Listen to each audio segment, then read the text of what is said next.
Alright, come on in, hit the like button, think about subscribing if you're ready. You're new here, welcome to the channel, but most importantly, welcome to the Viking family. So this is my personal slash review, finally a review for this. The 2024 DC Comics series called The Penguin, starring Colin Farrell. This is a series spin-off of the 2022 Batman film. Now here's the plot. Following the events of the Batman 2022, Oz Cobb, aka the Penguin, makes a play to seize the reins of the crime world in Gotham. Now here are some of the casts.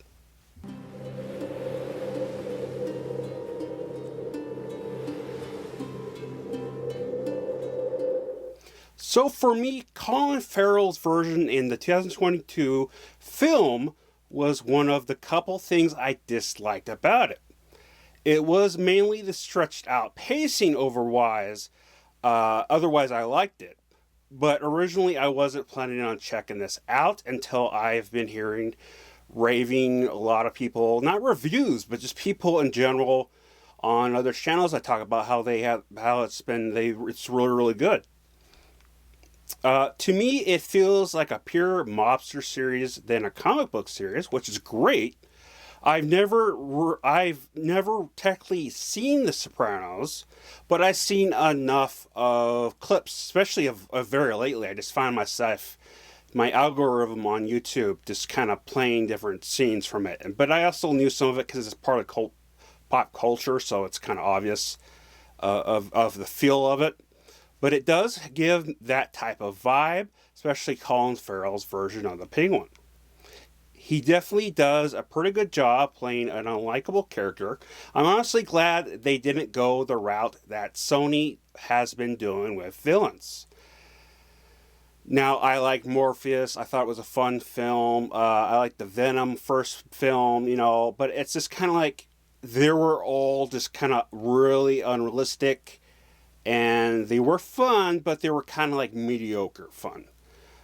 So it's very refreshing that they did what they did, but also with the fact that there was more detail to the Penguin, aka Oz. And to be honest with you, the only live action series I technically haven't seen that's DC Comics that has a Penguin in it is Gotham. And I don't think I'll ever check that out, but who never knows. However, the real star of the show that stood out more to me was Christian Milioti, and I hope I'm pronouncing that right. I think it's like French or Italian. Her acting was so good, along with the very deep and detailed writing of her character. She easily blew me away throughout. Funny enough, though, I was more on her side than Oz. Now, I'm not going to spoil anything for you, because this is a spoil non-review, but that should really say something about how the direction they went with this. And I'm actually very happy with it. A very fantastic DC action series for once. To be honest, the music choices felt odd a lot of the time, but wasn't that big of a deal. The writing of the characters and the story overlapped that nitpick. So here is my rating on my thoughts.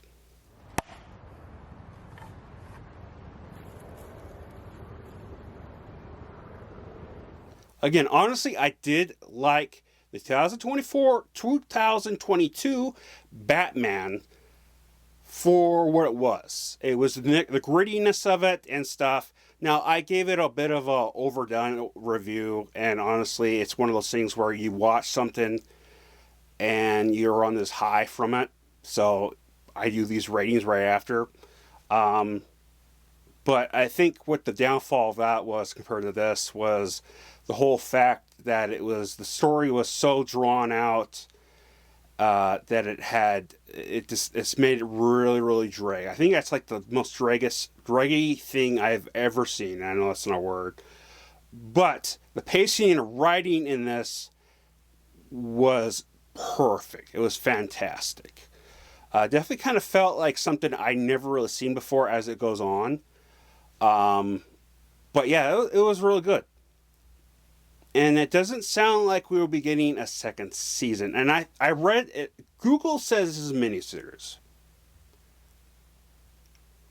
I mean, technically, the Shogun was supposed to be a miniseries. I do feel like this was good enough that it should get at least a second season. But then we can get into the whole argument of overdoing it, where they start trying to milk it. And that's kind of something I think a lot of us are afraid of with good series. But I think, personally, we should get at least a second season. Or a second or all the way to at least 3 seasons, and depending on where they go with the story, so then that is it. Maybe 4, maybe depending on how they go with the second season, third, all this stuff. But again, it doesn't sound like we're getting a second season. But that could always change, because we thought that about Shogun and whatever. But always leave your comments down below. I definitely like this, again, more than the actual 2022 film that this is a spin-off of. So I do recommend it. I do highly recommend it. It's like top tier of one of the best DC film series, live action series at least, that I have seen over the years. So, anyways, remember, I love you all. Please stay safe. Spread love most importantly. Skull.